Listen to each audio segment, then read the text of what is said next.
안녕하십니까. 한반도 안보전략연구원 부원장 박성황입니다. 이 앞전에 우리가 가짜뉴스의 실태 그리고 가짜뉴스에 대한 대응 방법에 대해서 알아봤습니다. 오늘은 외국에서 가짜뉴스 처벌에 대해서 어떻게 하는가 이 부분에 대해서 중점적으로 알아보겠습니다. 하나는 가짜뉴스에 대한 피해자가 당연히 생기는 거죠.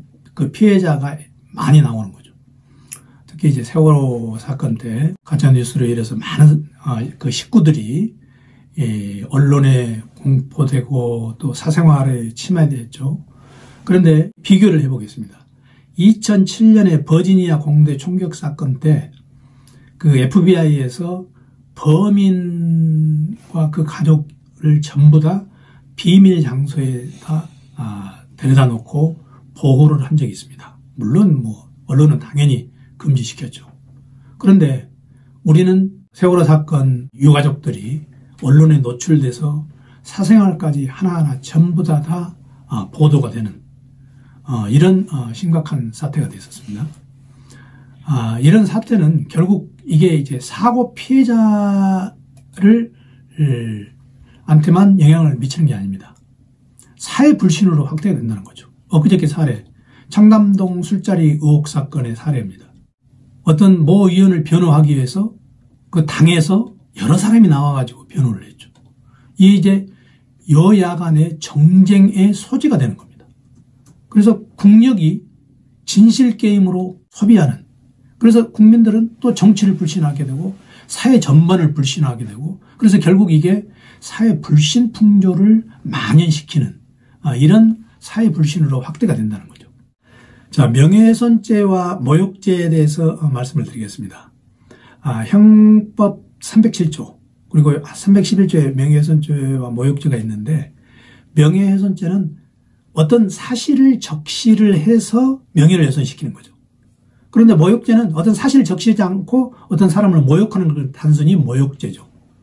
어떤 사실에 적시라는 건 뭐냐면은 시간, 장소, 사건, 내용을 얘기를 해서 어떤 사람의 명예를 훼손시키는 거죠. 그런데 가짜뉴스는 대부분 시간, 장소, 또 사건이 나오지 않습니까? 그러니까 가짜뉴스에서 어떤 사람의 허위 정보를 유포하는 것은 명예훼손에 적용될 가능성이 굉장히 높다.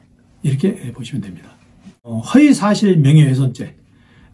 엊그제 한동훈 장관이 이 정보통신망 명예훼손죄로 고발을 했죠. 그리고 10억을 손해배상을 요구를 했죠. 그게 바로 뭐냐면은 허위사실을 시간 장소가 나오고 또 사건이 나오고, 그래서 이제 허위사실 적시 명예훼손죄에 해당되는 거죠. 그래서 이거 처벌 강도가 다릅니다. 그래서 명예훼손죄가 반드시 성립이 된다는 거, 이걸 우리가 꼭 알아둬야 될 필요가 있고, 이 사이버 명예훼손의 대표적인 사례로 우리가 보통 뭘 듣냐면은 과거 프란치스코 교황이 트럼프 대통령을 지지한다는 그 해에 5대 가짜 뉴스에 하나 들어갔습니다. 그러니까 이제 페이스북에 통해서 전파됐는데, 그러면은 누가 이익을 보느냐? 트럼프 대통령이 이익을 보죠. 트럼프 대통령은 원래 이 가짜 뉴스의 손해도 봤지만 가짜 뉴스를 지적을 하면서 이익을 봐가지고 대통령이 된 사람이 트럼프 대통령이기 때문에. 그리고 그러면 손해는 누가 보느냐? 카톨릭에 대한 신뢰도, 그 다음에 교황에 대한 신뢰도가 저하됐다. 그래서 이게 사이버 명예훼손이다. 이렇게 해서 보통 우리가 사이버 명예훼손의 대표적인 사례로 들고 있습니다. 보통 우리가 외국 사례 가짜뉴스 대처 방안을 할 때 이 얘기를 하면은 미국, 독일, 영국, 프랑스, 캐나다 얘기할 때 주로 뭘 얘기를 하냐면은 미국 같은 경우에는 교육을 주로 시키는 거고, 가짜뉴스 대처 방법으로. 독일하고 프랑스는 법적으로 법을 만들어서, 그리고 영국과 캐나다도 미국과 비슷하게 법률보다는 인터넷 사업자하고 그 다음에 언론사하고 협업을 해서 이걸 사실을 확인하는 이런 방안으로 대처를 한다. 조금 더 우리가 구체적으로 살펴보면 이렇습니다. 독일 같은 경우에는 개인에게 책임을 묻습니다. 소셜미디어 사업자가 가짜 뉴스를 방치할 경우 이에 대한 관리 책임을 묻는 거죠. 그러니까 어느 소셜 미디어를 이용했다. 그럼 그 소셜 미디어가 가짜 뉴스가 자기 소셜 미디어를 통해서 됐다면은 그걸 확인을 해가지고 가짜 뉴스라는 걸 방치할 경우 손해배상을 물리는 거죠. 예를 들면 최고 5천만 유로, 우리 돈으로 보면 602억 원이 엄청나게 크죠. 벌금을 부과하는 거죠. 그리고 특히 이제 이게 선거에 대비해서 이런 가짜 뉴스가 많이 나오기 때문에 특히 선거 기간 동안은 더욱더 긴장을 하지 않으면 안 된다. 소셜 미디어 서비스 그 기업들이 그래서 이 독일 사례 같은 경우에는 명예훼손법 그리고 아까 말한 벌금을 부과하는 거. 그래서 SNS 제공자가 증오 범죄를 자기가 자기 회사 내에 어떤 걸 이용해서 그걸 가짜뉴스가 나올 경우는 반드시 그 회사에서 책임을 지도록 하는 것.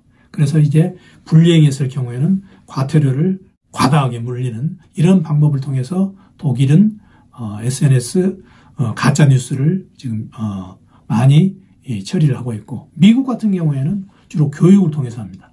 그래서 디지털 시민교육 미국 트럼프 대통령이 가짜뉴스에 본인이 피해를 호소하기도 하고 또 본인이 스스로 만들기도 해서 많은 사례가 있지만 미국에서는 워싱턴주에서 맨 처음 시작해가지고 다른 사람을 괴롭히는 것, 그 다음에 건전한 행위 규범 여기에 대해서 예방과 대응 방법을 자기네들이 교환을 만들어서 워싱턴주에서 맨 처음 하고 이걸 이제 전부 다 확대시키는 거죠. 프랑스에서도 법률적으로 만들었습니다. 예를 들어서 선거 기간 동안에 거짓 정보가 나왔을 경우에 바로 민사 긴급 심리 제도를 도입을 해서 온라인 서비스 제공자에게 협력 의무를 규정시키는 것. 그래서 또 외국에 예를 들어서 서비스 기업을 사용할 경우에는 그 외국 법인이 거기에 대해서 책임을 지고 협약 체결을 한다. 그리고 외국 법인이 책임을 안 질 경우에는 협약을 거부를 한다.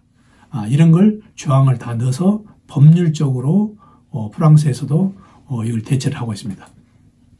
자, 그러면 이웃 나라인 일본은 어떤가?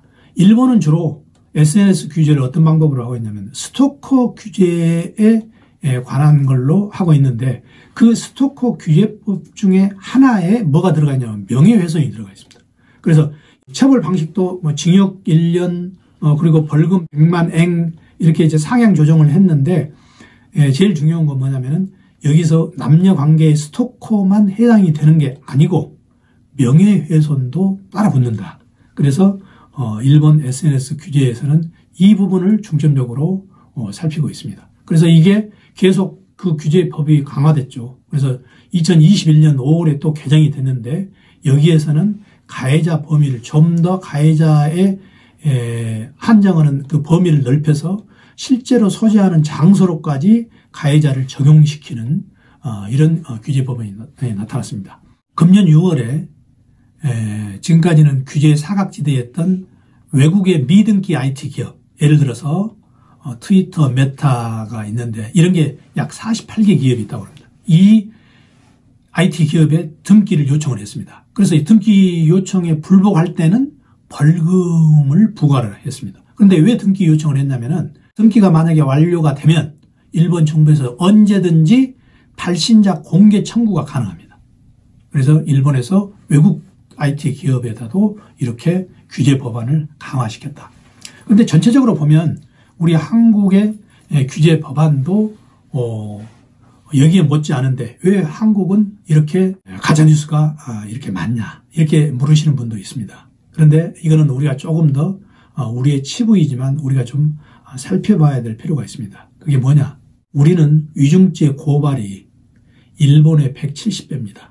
그건 뭐 그렇게 오래된 통계도 아닙니다. 보험 사기는 미국의 100배입니다. 그러니까 우리 한국에서는 가짜 뉴스가 판을 칠 그런 특수 환경이 조성되어 있는 거죠. 그러니까 한국은 외국보다도 훨씬 더 강화된 가짜 뉴스 규제 법안이 만들어져야 된다는 겁니다. 그래서 이런 외국의 사례를 봤지만 어떤 나라는 시민교육 위주, 어떤 나라는 법률을 위주로 했지만 우리 한국은 훨씬 그들보다도 우리의 특수 환경에 맞추려면 강화된 규제 법안이 필요하지 않은가 이런 생각이 듭니다. 그래서 오늘은 전반적으로 외국의 사례를 보면서 우리 한국의 규제 법안을 반출을 해봤습니다. 자, 다음에는 우리가 본격적으로 지금까지 우리가 해온 가장 주요 목적인 한국과 일본의 언론을 직접적으로 비교를 해보겠습니다. 고맙습니다.